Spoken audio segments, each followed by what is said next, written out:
Cuando Nerea abrió la puerta de nuestro pequeño apartamento en Zaragoza, se quedó inmóvil unos segundos. «Mamá, ¿por qué ha venido el abuelo?» Dejé la vieja bolsa de plástico de mi padre junto a la puerta e intenté mantener la voz serena. «El abuelo se quedará con nosotras una temporada». Los ojos de Nerea se iluminaron de inmediato. Corrió a tomar la mano de don Eusebio y lo llevó dentro como si fuera la mejor noticia del día. «Entonces, genial. Abuelo, quédate conmigo». Mi padre sonrió, pero aquella sonrisa era muy tenue. Él permanecía en la entrada, con ambas manos aferradas suavemente a las asas de la bolsa, torpe como un invitado que no estaba seguro de tener permiso para pasar. Mi apartamento no llegaba a los 50 metros cuadrados. 2 dormitorios pequeños, uno para mí y otro para Nerea. Durante años, las dos habíamos vivido apretadas, pero con suficiente calma. Ahora, con mi padre, sabía que todo sería más estrecho, pero jamás pensé en dejar que volviera a casa de Íñigo. Señalé la habitación de Nerea. «Papá, quédate primero en la habitación de la niña. Nerea y yo podemos dormir juntas unos días». Mi padre agitó la mano enseguida. «No hace falta, Isiar. Puedo dormir en el sofá». Miré el sofá corto del salón. Era tan corto que hasta Nerea tendría que encoger las piernas. «El sofá es demasiado corto. No podrás estirar bien las piernas». «No pasa nada. En casa de Íñigo, yo también». De pronto se detuvo. Miré a mi padre. Él bajó los ojos y se tragó el resto de la frase como si se hubiera tragado algo duro, atascado en la garganta. En ese instante sentí algo muy extraño dentro de mí. No fue una rabia inmediata, sino un frío silencioso que empezó a extenderse. No seguí preguntando. Le preparé la cama. Saqué del armario la manta más gruesa y abrí la bolsa de plástico que traía. Dentro no había mucho. 2 conjuntos de ropa interior de invierno, desteñidos, un jersey viejo, unos pares de calcetines finos y una taza esmaltada con una pequeña mella en el borde. Tomé una prenda. El cuello estaba desgastado, con los hilos del borde rotos a intervalos, como si los hubieran arrancado con las uñas en vez de cortarlos con tijeras. En la espalda había 2 parches. Las puntadas estaban torcidas, y el color del hilo ni siquiera coincidía con la tela. Pregunté en voz muy baja. «Papá, ¿cuántos años lleva usando esta ropa?» Mi padre sonrió con incomodidad. «No tanto. Todavía sirve». Tomé la otra prenda. Era todavía más fina. La parte de las muñecas estaba cosida con hilo negro, muy visible sobre la tela gris desvaída. No pregunté más, porque temía que, si hacía una sola pregunta más, mi padre volvería a mentir para que todo pareciera menos grave. Nerea estaba acuclillada en la puerta, mirando las zapatillas de casa de su abuelo. «Mamá, debajo de la zapatilla del abuelo hay un cartón». Miré hacia abajo. La suela izquierda estaba tan gastada que casi tenía un agujero, y debajo llevaba un trozo de cartón recortado deprisa. «Sí. ¿Por qué tiene que ponerle cartón?» «Porque la suela ya está fina, y así le resulta más cómoda». La niña levantó la cabeza y me miró. «Entonces, ¿por qué no compra unas nuevas?» No respondí. Mi padre estaba a un lado, con la cara roja de vergüenza. Se agachó para esconder las zapatillas, pero yo fui más rápida. Las coloqué ordenadamente junto a la puerta, como si fueran un objeto normal dentro de esta casa. No quería que Nerea siguiera preguntando, ni que mi padre tuviera que bajar más la cabeza. Esa noche cociné 3 platos. Un plato de huevos con tomate, otro de patatas salteadas y un pequeño plato de costillas fritas. No era una cena lujosa, pero para mi hija y para mí ya era una comida bastante completa. Mi padre miró la mesa y frunció el ceño. ¿Para qué cocinar tanto? Es un desperdicio. No es desperdicio. Come, papá. Nerea puso una costilla en su cuenco. Abuelo, come esto. Está muy rico. Mi padre se quedó aturdido un momento. Miró la costilla como si estuviera mirando algo que no debía ser para él. Luego se la llevó a la boca y masticó muy despacio, durante mucho rato. Está muy rica. Si está rica, come otra. Le serví otro trozo. La mano de mi padre tembló ligeramente al sujetar los palillos. Ese pequeño movimiento me obligó a apartar la cara. Yo había pensado que mi padre, viviendo en casa de su hijo mayor, no llegaría al punto de pasar necesidad. Íñigo tenía una casa más amplia que la mía. Cayetana siempre publicaba fotos de comidas, bolsos y vacaciones en redes sociales.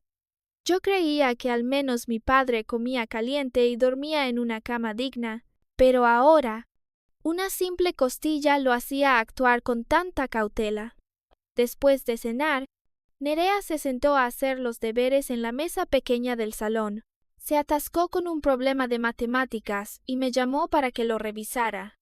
Le señalé el error en el segundo paso. Mi padre se sentó a un lado y miró en silencio.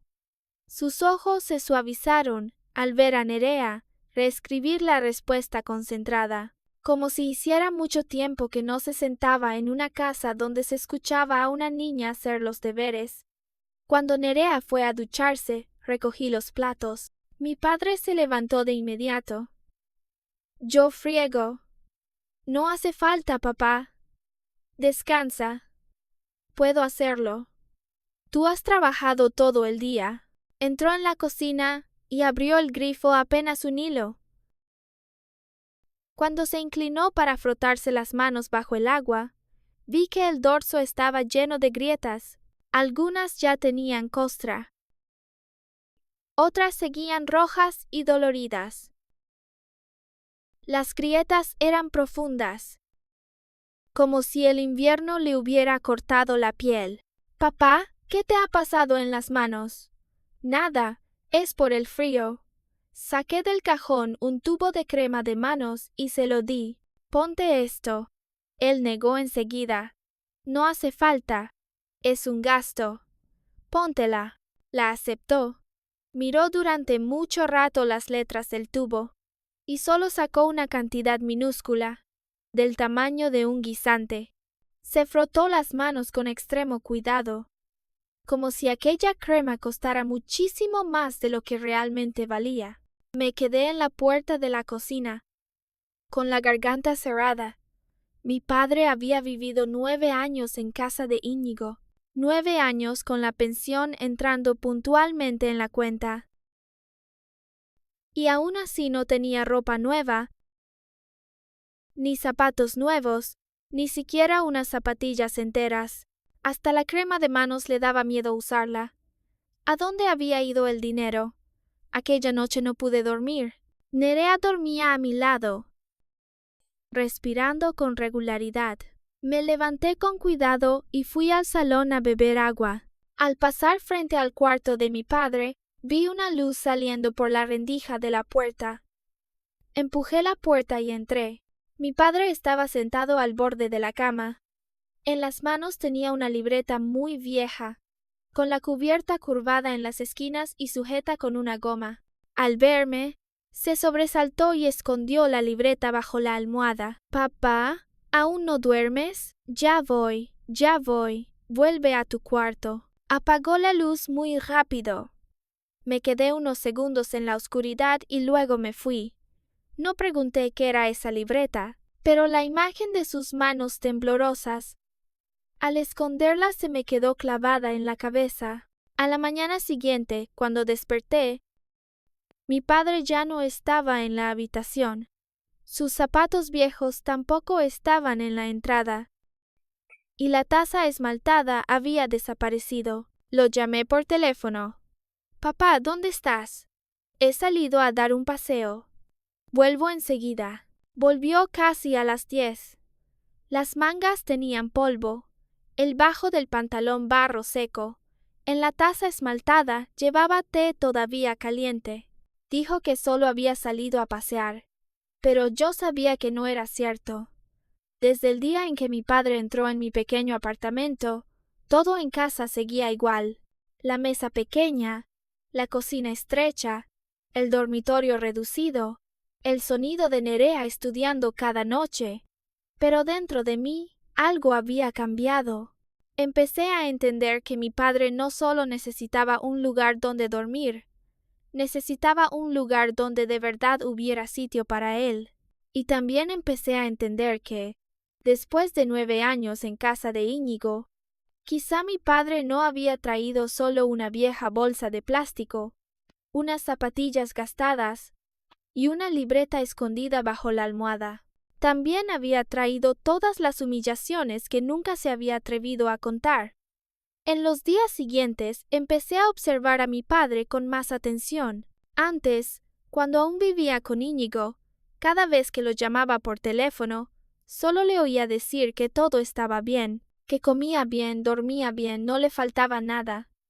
Siempre hablaba deprisa, como si temiera que yo preguntara más. Y yo, por estar ocupada con mi trabajo en supermercado Eroski, por criar sola a Nerea, y por creer que mi hermano al menos no maltrataría a su propio padre, había creído esas palabras demasiado tiempo.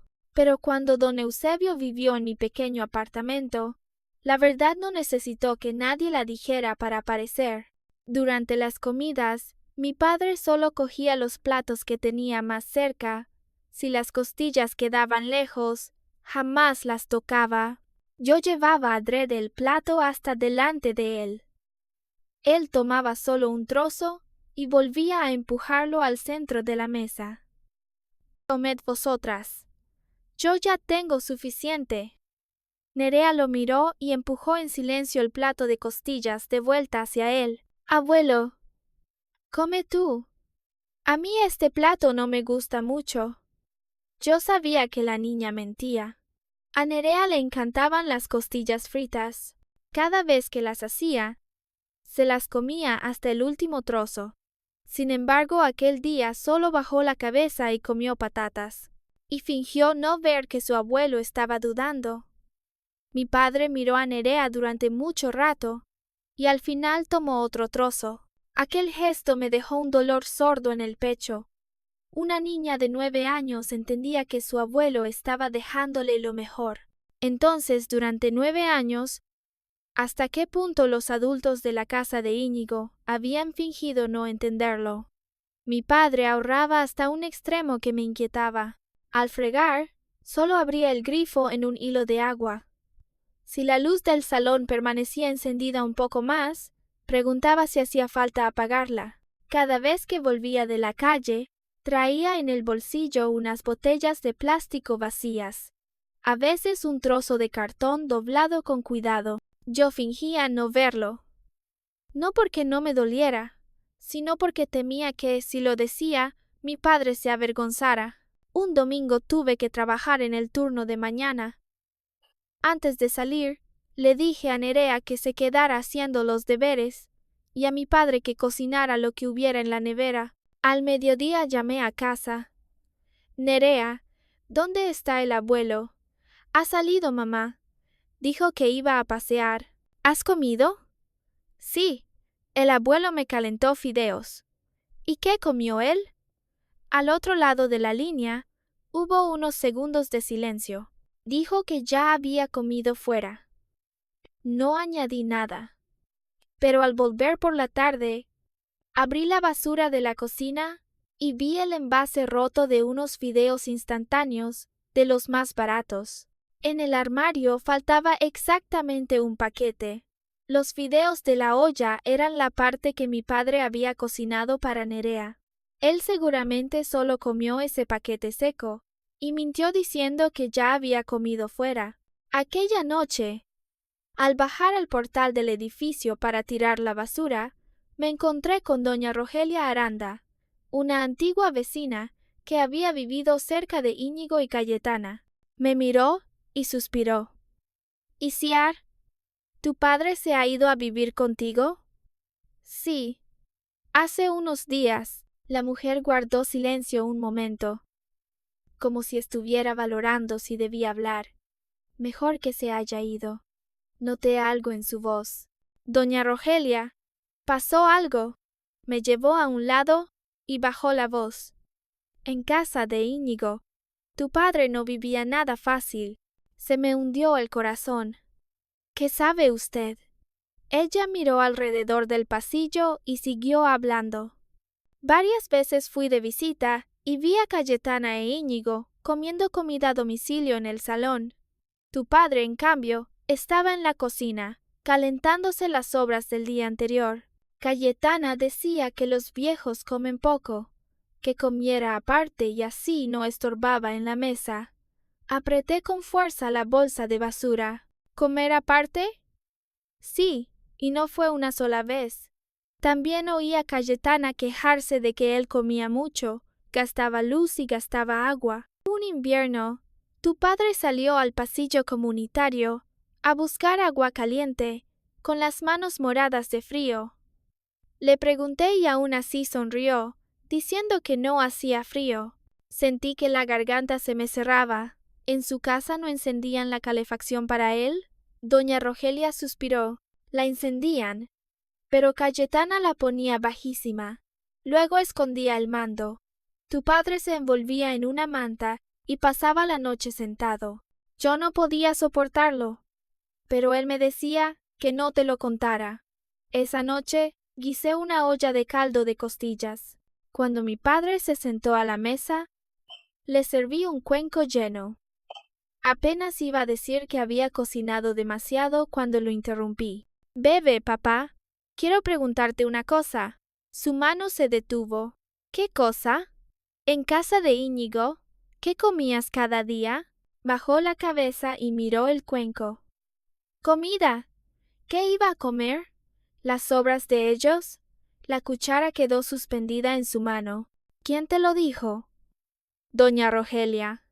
Él negó enseguida. Esa señora exagera. Los viejos comemos poco. Yo puedo comer cualquier cosa. Lo miré. ¿Cayetana te prohibió alguna vez sentarte a la mesa con ellos? Mi padre no respondió. ¿Alguna vez escondió el mando de la calefacción? Siguió callado.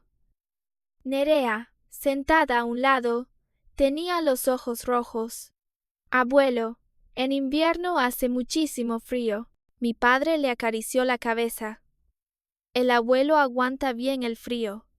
Una frase tan suave, pero me atravesó el corazón. Ese fin de semana llevé a mi padre al hospital universitario, Miguel Servet, para una revisión. Al principio no quería ir. Decía que estaba sano, que solo le dolía un poco la espalda y se le cansaban las manos, que no hacía falta gastar dinero. Yo no lo escuché. Lo registré, lo llevé a hacerse análisis de sangre, a medirse la tensión y a una ecografía. Cuando el doctor Gael Urrutia vio los resultados, frunció el ceño. Tensión 160/105. ¿Desde cuándo tiene hipertensión? Mi padre respondió en voz baja. Desde hace unos años. ¿Toma la medicación con regularidad? Antes sí. Luego, dejé de tomarla. ¿Por qué la dejó? Mi padre bajó la cabeza y retorció entre sí sus manos agrietadas. Yo respondí por él. ¿Fue porque le parecía cara? Mi padre no dijo nada. El doctor Gael dejó los resultados sobre la mesa y su voz se volvió seria. La medicación para la tensión no puede interrumpirse por cuenta propia. Si sigue con estos valores, el riesgo de ictus es muy alto. La medicación de un mes no cuesta tanto, pero las consecuencias de dejarla no se pueden medir. Yo estaba sentada a su lado, y solo me resonaba en los oídos la frase, el riesgo de ictus es muy alto. Al salir del hospital, llevé a mi padre a la farmacia del barrio a comprar las medicinas. Cuando la dependienta dijo el precio, mi padre se tocó enseguida el bolsillo. Lo pago yo. No hace falta. Lo compro yo. Tengo dinero. Sacó una bolsita de plástico. Dentro había unos billetes arrugados. 5 euros, 2 euros y varias monedas envueltas con cuidado como si fueran un tesoro. Miré aquella bolsita y se me llenaron los ojos de lágrimas. Guárdalo, papá. Pero la medicina de papá puedo comprarla yo. Mi padre sostuvo la bolsa, la apretó una y otra vez, y finalmente se la guardó en el bolsillo en silencio. Su aspecto no era el de un padre recibiendo el cuidado de su hija. Parecía más bien una persona endeudada por molestar a los demás, de camino a casa. Pregunté: «Papá, ¿dónde está tu tarjeta de la pensión?». Sus pasos se hicieron más lentos. «Con Íñigo». «¿Cuánto recibes cada mes?». Evitó mirarme. «No es mucho». «Dime la verdad». Después de mucho rato respondió: 3.800 euros al mes. Íñigo me daba 800. El resto decía que lo necesitaba para pagar la hipoteca, que tenía mucha presión y que yo lo ayudara un poco. ¿Un poco durante 9 años? Mi padre guardó silencio. El viento frío de Zaragoza pasó por la calle. Lo vi apretar su viejo jersey contra el cuerpo. Vi aquellas zapatillas gastadas, impropias para una calle de invierno, y sus manos agrietadas por ahorrar hasta en la medicina. 9 años. 3.800 al mes. Mi padre solo se quedaba con 800 para comer sobras, llevar ropa remendada, dormir en una habitación fría y dejar la medicación de la tensión. Por primera vez, mi sospecha se convirtió en una pregunta clara y afilada. ¿A dónde había ido el resto del dinero? Esa noche, después de que Nerea se durmiera, me quedé sentada sola en el salón durante mucho tiempo. Mi padre ya se había ido a su cuarto. Bajo la puerta seguía viéndose una línea fina de luz. Sabía que no dormía. Tal vez estaba abriendo de nuevo aquella libreta vieja, sujeta con una goma, y apuntando unas cifras que todavía no me dejaba ver. Tomé el teléfono y llamé a la centralita de Ibercaja. «Buenos días. Quiero consultar información de la cuenta de pensión de mi padre». La voz femenina al otro lado fue muy educada. «¿Es usted la titular de la cuenta?». «No, soy su hija. Él es mayor y quiero ayudarlo a revisarla». «Lo sentimos, señora. Si no es la titular, debe acudir a una oficina con el titular y su documento de identidad». Di las gracias y colgué. A la mañana siguiente, mientras Nerea desayunaba, le dije a mi padre: «Papá, hoy vendrás conmigo a Ibercaja». La mano que sostenía la taza de té se detuvo. «¿Para qué?». «Para pedir los extractos de tu cuenta de pensión». Bajó la cabeza durante mucho rato. «No hace falta revisar nada». «¿Y Ciar? ¿Por qué no hace falta?» «Ese dinero. Íñigo también lo usaba para cosas de la casa. Paga la hipoteca, mantiene a su familia, tiene mucha presión». Miré a mi padre. Hablaba en defensa de Íñigo con una voz muy baja, como si él mismo ya no tuviera fuerzas para creer lo que decía. «Que ayudes a mi hermano un mes o un año. Puedo entenderlo. Pero, ¿9 años? Mi padre no respondió. Bajé la voz. «Papá, no te estoy obligando a pelearte con él. Solo quiero saber la verdad. Ven conmigo una vez». Nerea estaba sentada a su lado, abrazando su vaso de leche con ambas manos. «Abuelo, ve. Mamá solo quiere ayudarte». Mi padre miró a la niña. Sus ojos envejecidos temblaron. Al final, asintió. Esa tarde pedí medio día libre y llevé a mi padre a la sucursal de Ibercaja cercana a casa. En el banco olía a papel nuevo, a suelo recién limpiado y al aire frío del climatizador. Mi padre estaba sentado a mi lado, con las manos sobre las rodillas, frotándose los dedos sin parar. Cuando llegó nuestro turno, Mayalen Ochoa, la joven empleada, sonrió y preguntó: ¿En qué puedo ayudarles? Mi padre me miró. Yo hablé por él. Queremos imprimir los extractos de la cuenta de pensión de los últimos 9 años. Mayalen se sorprendió un poco. 9 años es un período bastante largo. ¿Está segura de que quiere imprimirlo todo? Estoy segura. Mi padre sacó su documento de identidad y lo entregó por la ventanilla. La impresora empezó a funcionar. Una hoja tras otra fue saliendo con un sonido regular, como si algo estuviera siendo desvelado. Al final, Mayalen puso ante mí un grueso montón de extractos. Lo tomé y miré el primer movimiento. Cada mes, la pensión de mi padre entraba en la cuenta, 3.800 euros, y casi inmediatamente después salía una transferencia fija de 3.000 euros. Destinatario: Íñigo Salvatierra. Todos los meses igual. 3.000 euros. 9 años. Pasé las páginas rápido. Las fechas cambiaban, pero la cifra se repetía con una frialdad estremecedora. En la cuenta de mi padre solo quedaban 800 euros al mes. 800 euros para comer, comprar cosas, pagar luz y agua en una habitación fría, y también las medicinas de la tensión que al final no se atrevía a comprar. Miré a mi padre. Papá, esos 3.000 euros mensuales para Íñigo, ¿los transferías tú? Él evitó mis ojos. Al principio él tenía la tarjeta. Dijo que la necesitaba prestada un tiempo, que cuando aflojara la presión ya veríamos. Y después, no volvió a mencionarlo. ¿Le pediste que te la devolviera? Sus manos se encogieron. Una vez. ¿Qué te dijo? Sus labios se movieron durante largo rato. Dijo que un viejo como yo, ¿cuánto dinero podía gastar? Creí que estaba preparada. Pero al escuchar esa frase, el pecho se me cerró como si alguien lo apretara. Un viejo, ¿cuánto dinero podía gastar? Por esa frase, mi padre llevó ropa remendada, zapatillas con cartón, comió fideos secos y dejó la medicación de la tensión, y temblaba al sacar una mínima cantidad de crema de manos. Seguí revisando los extractos.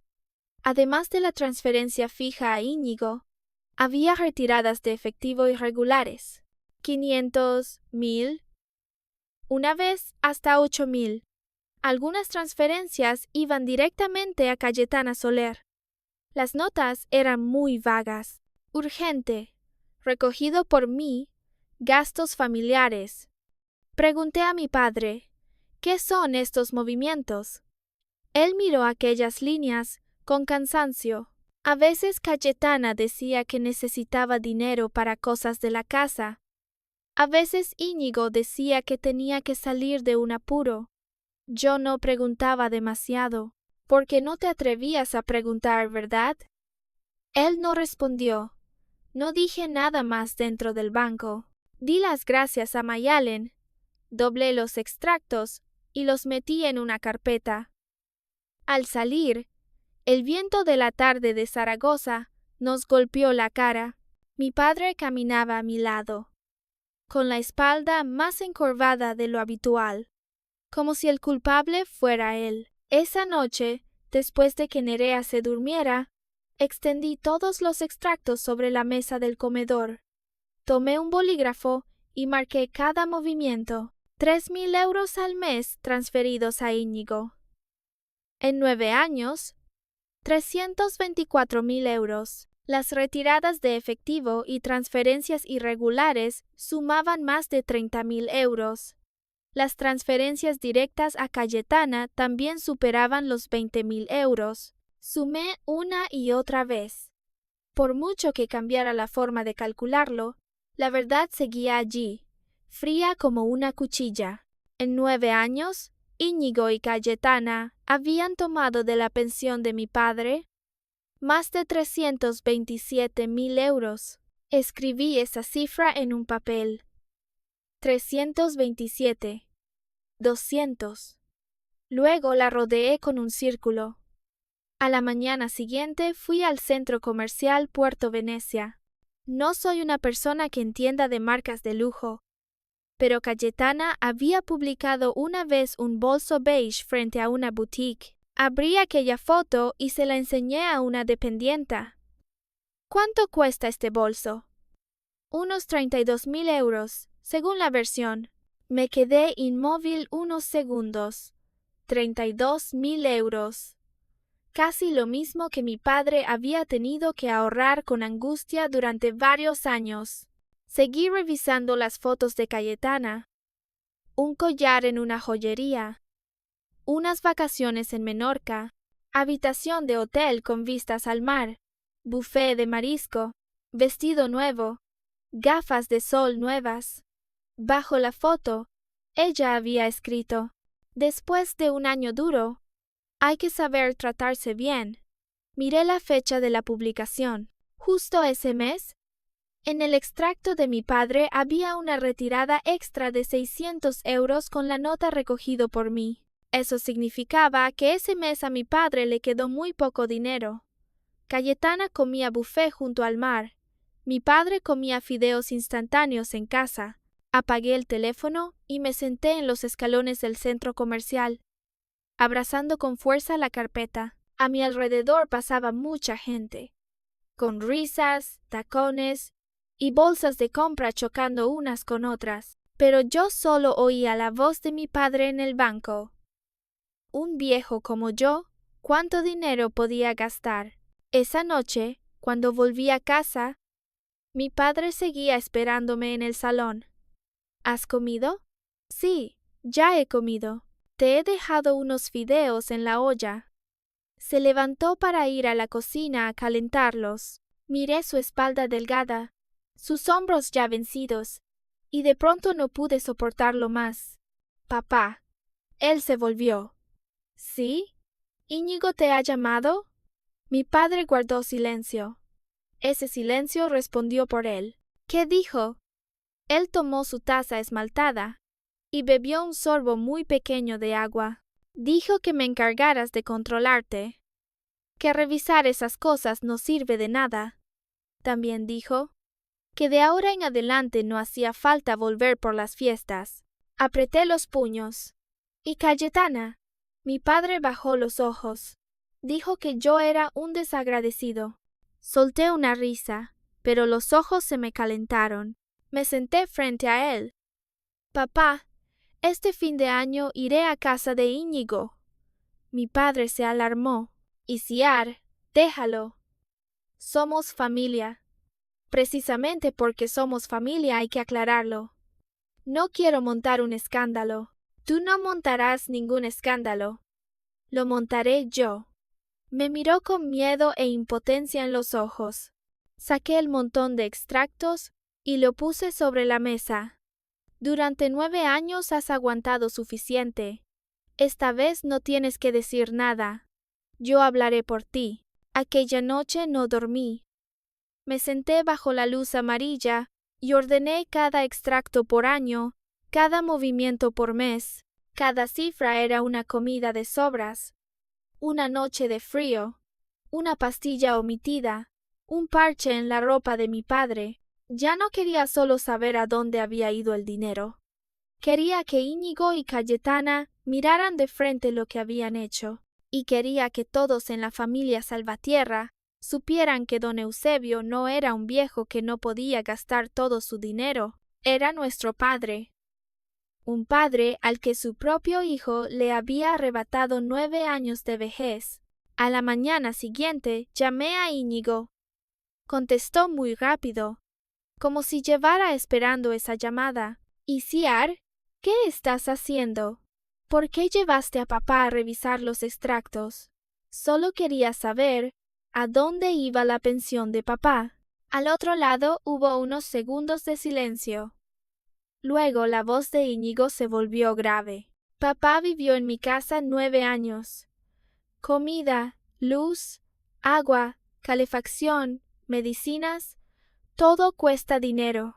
¿Qué hay de malo en quedarme con una parte de su pensión? ¿Una parte? Miré el montón de extractos sobre la mesa. Tomaste más de 327,000 euros. Esta vez, quien habló no fue Íñigo, sino Cayetana. Su voz sonó afilada desde el fondo. Habla claro, Isier. Durante 9 años, ¿quién cuidó a tu padre? ¿Tú? Tú solo llamabas de vez en cuando para preguntar 4 cosas. Todo lo demás nos cayó a nosotros. Respiré hondo. ¿Cuidarlo? ¿Darle sobras en la cocina? ¿Esconder el mando de la calefacción? ¿Dejar que dejara las pastillas de la tensión? ¿Y llevar 3 capas de ropa remendada? ¿A eso lo llamas cuidar? Cayetana soltó una risa despectiva. Seguro que doña Rogelia volvió a meter la nariz. ¿Qué puede saber una extraña? Una extraña lo vio. Tú vivías en la misma casa y fingiste no verlo. Íñigo recuperó el teléfono. Basta.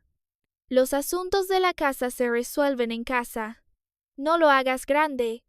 Vas a avergonzar a toda la familia. ¿Avergonzar? Dije cada palabra despacio. Quien debería temer la vergüenza no soy yo. Él calló. Luego su voz se suavizó, pero ya no sonaba como la de un hermano, sino como la de alguien regateando. Isiar, escúchame. Papá ya es viejo. Ese dinero guardado tampoco lo iba a usar todo. Yo solo lo movía dentro de la familia. Más adelante se lo devolveré poco a poco. ¿Cuándo? Bueno, cuando las cosas vayan mejor. Durante 9 años las cosas te fueron tan bien que Cayetana compró un bolso de 32,000 euros y se fue de vacaciones a Menorca, mientras papá ahorraba hasta en medicinas.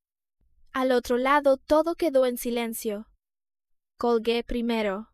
Esa noche, don Eusebio se quedó largo rato frente a la puerta de mi habitación. Cuando levanté la vista, sostenía la pequeña libreta vieja que siempre escondía bajo la almohada. Isiar, ¿sí? Entró y dejó la libreta sobre la mesa. Tómala. La miré. ¿Qué es esto? Él no se sentó. Dejó las manos a los lados, con los dedos encogidos por la tensión. Léela, y lo entenderás. Quité la goma vieja y ya floja. La primera página llevaba fecha de marzo, 9 años atrás. Recibido 800. Arroz 25. Aceite 40. Verduras 112. Luz y agua 60. Quedan 563. Pasé a la página siguiente. Recibido 800. Medicinas sin comprar. Verduras 98. Calefacción 45. Quedan 535. Página tras página, mes tras mes. La letra de mi padre era pequeña, inclinada y temblorosa, pero las cifras estaban claras. Durante 9 años, los ingresos que aparecían en su libreta siempre eran 800, no 3,800. Nunca 3,800. Algunos meses quedaban unos cientos. Otros, apenas más de 10 euros. Me detuve en una página de invierno. Quedan 12. Solo 12 euros. Debajo, mi padre había escrito una línea muy pequeña. No comprar medicina. Dejarlo para el mes que viene. Me mordí los labios con fuerza. Me dolía tanto la garganta que no podía hablar. Mi padre estaba junto a la mesa, con la voz ronca. Sé que te vas a enfadar. Pero en aquel momento Íñigo dijo que lo estaba pasando mal. Era el hijo mayor, tenía casa, mujer e hijos, todo necesitaba dinero. Pensé que yo ya era viejo, que podía comer un poco menos, usar un poco menos. Pero estabas enfermo. Creí que podía aguantar. Has aguantado 9 años. Bajó la cabeza y los ojos se le enrojecieron. No quería que vosotros dos Por mi culpa os enfrentarais. Puse la mano sobre la libreta. No es por tu culpa, es porque ellos hicieron mal. Mi padre guardó silencio durante mucho tiempo. Luego, habló como si confesara algo que llevaba años escondido. ¿Puedes traerme la caja vieja del trastero? Dentro guardé algunas cosas. Tengo miedo de que Cayetana la tire. Al día siguiente fui al piso de Íñigo y Cayetana. Cayetana abrió la puerta con el rostro frío. ¿Y ahora qué? Vengo a recoger la caja vieja de papá. Ella cruzó los brazos y torció los labios. ¿También merece la pena recoger basura? No respondí. Fui directa al trastero y encontré una caja de cartón amarillenta en el rincón del fondo. En un lateral tenía una palabra antigua escrita: Navidad. La levanté. Pesaba más de lo que esperaba. Cuando la llevé a casa, mi padre respiró aliviado, como si acabara de recuperar una parte de su vida. Déjala ahí. No la abras todavía. Pero esa misma noche fue él quien la abrió. Dentro no había objetos valiosos, solo unas bufandas pequeñas, algunos juguetes viejos de niños y varios sobres amarillentos, y una bolsa de tela con monedas y billetes pequeños, envueltos con muchísimo cuidado. En cada paquete, mi padre había escrito un nombre: Isiar, Nerea, medicinas, por si hace falta. Me quedé helada. Papá, ¿de dónde sacaste esto? Recogía botellas, arreglaba cositas para los vecinos, ayudaba a la gente a mover cosas. Cada vez que me daban unos euros, los guardaba. Sonrió con vergüenza. Te dije que tenía dinero, solo que no estaba en la tarjeta. Aparté la cara y las lágrimas cayeron sobre los extractos de la mesa. Un hombre con una pensión de 3.800 euros al mes, al final tenía que recoger botellas una a una y arreglar tuberías para ahorrar dinero para su hija y su nieta. Al día siguiente fui a la oficina de asistencia jurídica del distrito. La abogada Begoña Arrieta me recibió en un despacho pequeño, con la mesa llena de expedientes. Le entregué los extractos bancarios, copias de la libreta y le conté todo. Ella lo leyó con mucha atención y de vez en cuando subrayaba algunas líneas con el bolígrafo. Los extractos prueban el movimiento del dinero. La libreta demuestra que el nivel de vida real del señor no correspondía con la cuantía de su pensión. El testimonio de la vecina también es muy importante. ¿Puedo demandarlos? Se puede, pero una demanda será larga. En una situación familiar como esta, primero conviene recurrir a una mediación de la comunidad de vecinos o de la junta de distrito. Si no devuelven la tarjeta de la pensión y no acuerdan una compensación, entonces se puede continuar por vía legal. Quiero hacerlo público durante la cena de fin de año. Begoña me miró. Que haya familiares presentes puede generar presión, pero también es fácil que todo se descontrole. Debe invitar a una mediadora. Y todo tiene que estar claro: cifras, extractos, libreta y testimonio. No discutas solo desde la emoción. Asentí. Al salir del despacho jurídico, fui a ver a Aroa Mendieta, la responsable de mediación del barrio. Ella escuchó todo y suspiró. Que los hijos controlen la pensión de sus padres no es raro, pero el caso de su padre es demasiado evidente. Puedo asistir a esa cena como mediadora. Si usted avisa previamente a su hermano. Lo avisaré. Al volver por la noche, extendí todos los documentos sobre la mesa. Nerea se sentó a mi lado y me ayudó en silencio a sujetar los papeles por años. La niña no entendía todas las cifras, pero sabía que eran pruebas para proteger a su abuelo. Mamá, ¿de verdad iremos a casa del tío en fin de año? Sí. ¿El abuelo tendrá miedo? Miré hacia el cuarto de mi padre. La luz seguía encendida. Su sombra se proyectaba sobre la puerta, delgada y encorvada.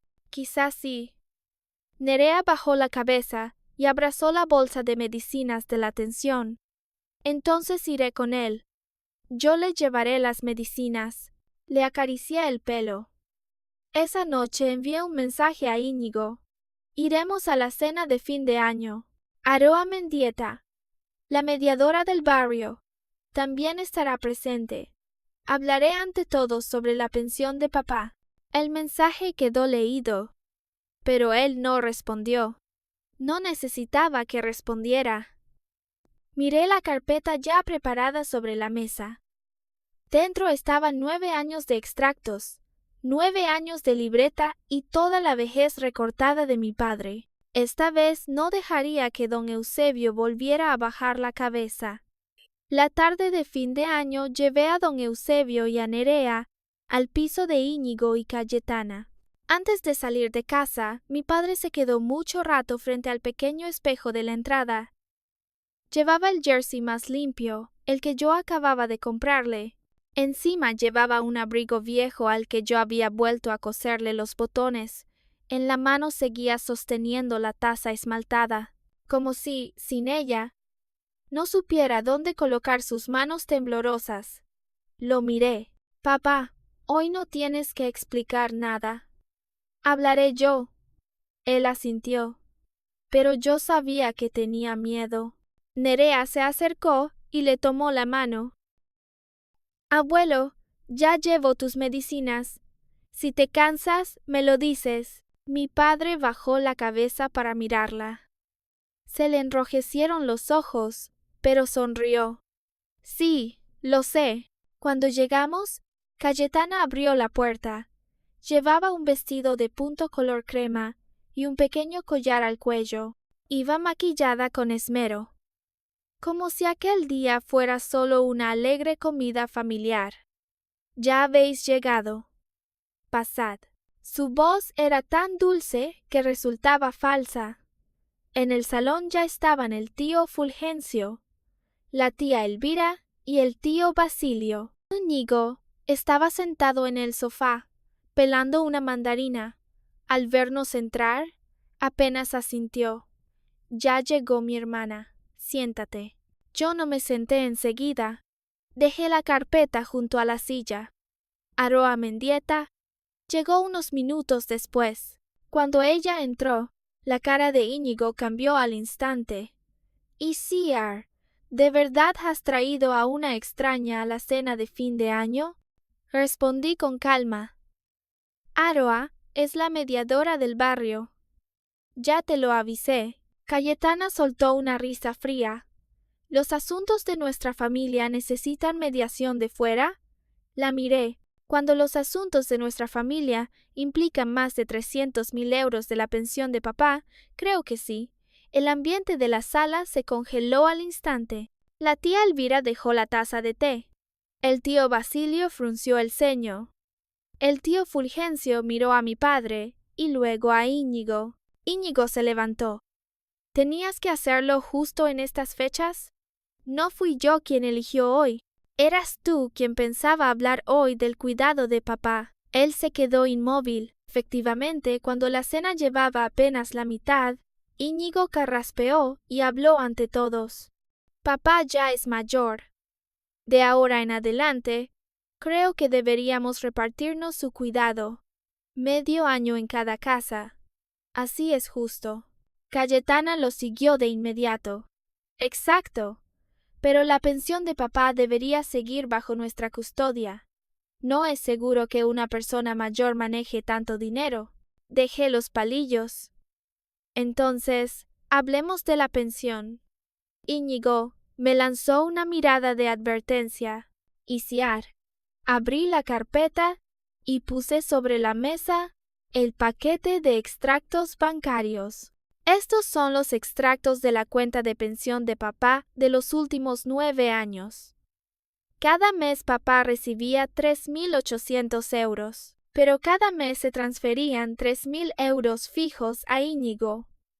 Papá solo se quedaba con 800 euros. El tío Basilio levantó la cabeza de golpe.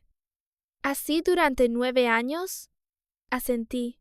Sí, Además de esa transferencia fija, hay retiradas de efectivo y transferencias aparte a Cayetana. En total, Íñigo y Cayetana han usado más de 200 euros de la pensión de papá. Cayetana golpeó la mesa con la mano. No lo digas de esa forma tan fea. Nosotros lo cuidamos durante 9 años. Comida, agua, luz, calefacción, todo cuesta dinero. Puse la vieja libreta de mi padre junto a los extractos. Esta es la libreta de papá. Durante 9 años, cada mes solo apuntó que recibía 800 euros. Arroz, aceite, verduras, luz y agua, cada euro está anotado.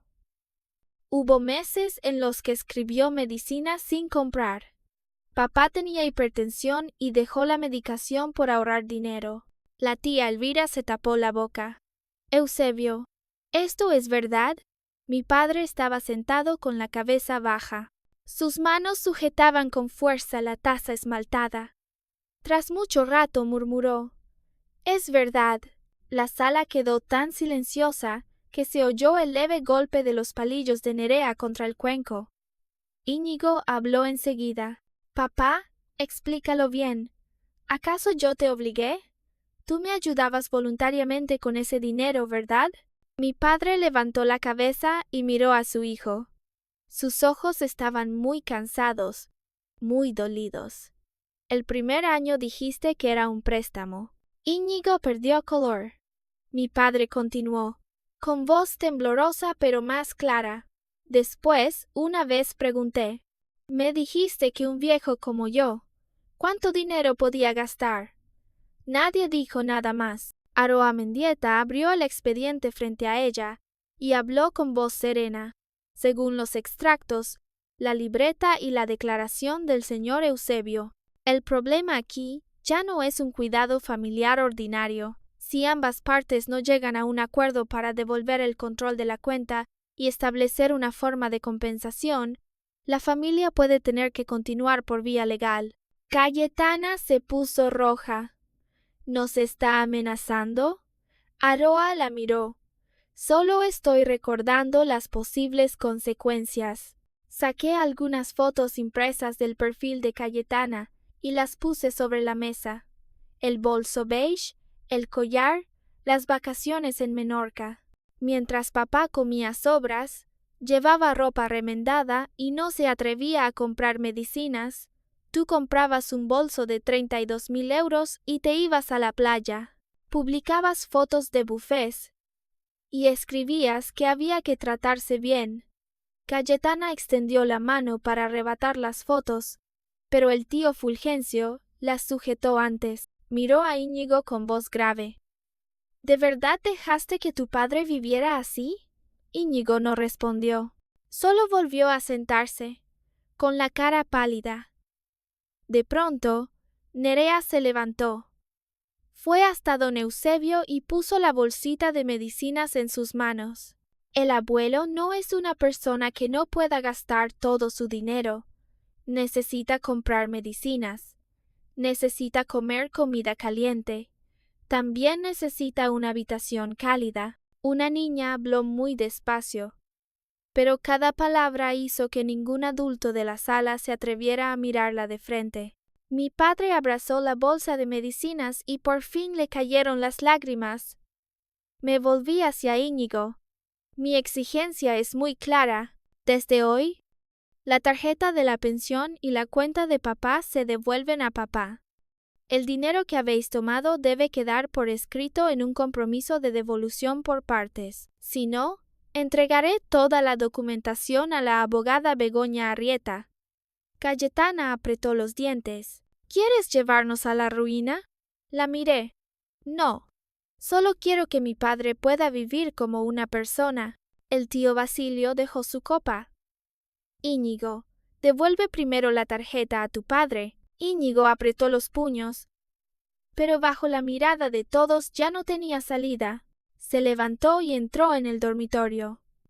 Un momento después, regresó y arrojó la tarjeta bancaria sobre la mesa. Bien. Tómala. No dejé que mi padre la recogiera. La tomé yo y la puse en su mano. Papá, desde ahora tu dinero lo guardas tú. Mi padre miró la tarjeta en la palma de su mano. Solo era una tarjeta pequeña, pero para él quizá pesaba tanto como una parte de esos 9 años de vejez que acababan de devolverle. Aroa redactó el acta de acuerdo allí mismo, sobre la mesa. Íñigo firmó. Cayetana no firmó, pero tampoco se atrevió a oponerse más. El tío Fulgencio y la tía Elvira firmaron como testigos.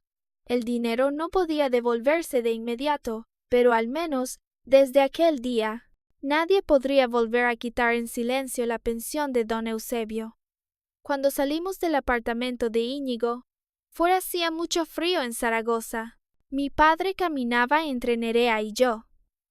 No dijo nada durante todo el trayecto por las escaleras. Al llegar al portal del edificio, de pronto se detuvo. Isiar. ¿Sí? Lo siento. Me volví a mirarlo. ¿Por qué te disculpas? Por dejar que esto durara tanto, y por hacer que tuvieras que salir en mi defensa. Tomé su mano agrietada. Tú no tienes la culpa. La culpa es de quienes te hicieron creer que no merecías vivir con dignidad. Nerea abrazó su otra mano. Abuelo, volvamos a nuestra casa. Mi padre bajó la cabeza para mirarla. Sí, volvamos a nuestra casa. Al llegar al apartamento, encendí la calefacción. Por costumbre, mi padre iba a decir que gastaba mucha luz, pero lo miré antes de que pudiera abrir la boca. Papá, en nuestra casa podemos estar calentitos. Cerró la boca y asintió. Esa noche cociné una olla de sopa caliente. Nerea hacía los deberes en la mesa pequeña. Mi padre estaba sentado a su lado, con su vieja libreta. La abrió en la página más reciente y sostuvo el bolígrafo durante mucho rato. Pensé que volvería a anotar gastos, pero esta vez solo escribió una línea. Primer día conservando toda mi pensión. Miró aquella frase y sonrió suavemente. Después, mi padre sacó la vieja caja de cartón de debajo de la cama. Dentro seguían los sobres amarillentos, las bufandas, los juguetes pequeños y el dinero menudo que había reunido durante años. Sacó una bufanda de color rojo oscuro y se la dio a Nerea. La compré hace mucho. Quería regalártela en Navidad, pero nunca me atreví a dártela. Nerea la tomó y se la puso enseguida alrededor del cuello. Es preciosa. Mi padre miró a la niña, con los ojos arrugados por la sonrisa.